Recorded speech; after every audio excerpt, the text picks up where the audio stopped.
सवाल सीट और वोट का नहीं है, जीते हुए हैं ना प्रधानमंत्री, तो 2 बार जीते हैं ना, क्यों नहीं आ जाते हैं मणिपुर? सब कुछ है ना उनके पास, क्या नहीं है? 8,500 करोड़ का विमान है, 15 करोड़ की कार है, 10 लाख का सूट है, सब कुछ है ना उनके पास, एसपीजी कमांडो है। मैं कहता हूं कि जो भाजपा के समर्थक हैं, जो भाजपा के वोटर हैं, क्या उनको न्याय की जरूरत नहीं है? हम इस देश के 140 करोड़ लोगों के न्याय के लिए लड़ रहे हैं। महंगाई से कौन प्रताड़ित नहीं है? महंगाई का जो अन्याय है उससे कौन प्रताड़ित नहीं है? तो हम सबके लिए लड़ रहे हैं। देखिए, राहुल जी ने पिछली बार जो यात्रा की थी तो उसका उद्देश्य यही था कि हम आम लोगों के बीच जाएंगे ताकि आम लोग हमसे बहुत आसानी से मिल सके। इस बार भी जब वो यात्रा कर रहे हैं तो इसी उद्देश्य को लेकर के चल रहे हैं कि सब लोग उनसे मिल सकें। यहाँ पर वो मैती समुदाय के लोगों से मिले, नागा समुदाय के लोगों से मिले, गोरखा समुदाय के लोगों से मिले, नागा समुदाय के लोगों से मिले और उन लोगों से भी मिले जो भारत के दूसरे इलाकों से आकर के यहाँ काम करते हैं, धंधा करते हैं, नौकरी करते हैं, दुकान चलाते हैं, सबसे मिल रहे हैं। विद्यार्थियों से मिले, महिलाओं से मिले। उन्होंने एक बात समझी है और अपनी बात वो खुद बताएंगे जब आप लोग से बात करेंगे कि सारे लोग शांति चाहते हैं।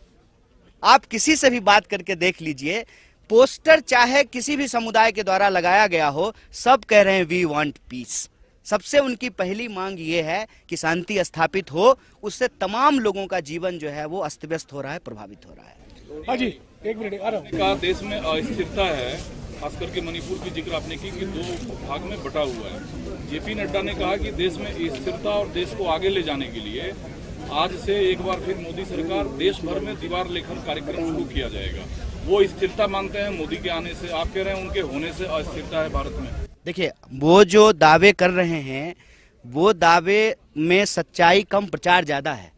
सच्चाई आप सब लोग यहाँ आए हैं तो ये सच्चाई आप लोगों ने देखा है।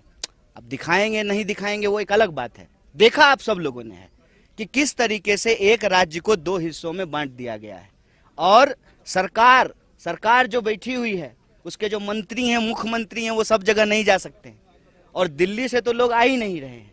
तो स्थिरता का जो उनका दावा है वो सिर्फ प्रचार है। दूसरी बात यह है कि हम सिर्फ एक तरह के अन्याय की बात नहीं कह रहे हैं, हम कह रहे हैं सामाजिक, आर्थिक, राजनीतिक, तीनों प्रकार के जो अन्याय चल रहे हैं। मैंने आपके सामने नौजवानों की आत्महत्या का आंकड़ा दिया। आप देखिए कि किस तरीके से देश में नौकरियां समाप्त की जा रही है, किस तरीके से 45 साल में देश में सबसे ज्यादा बेरोजगारी है।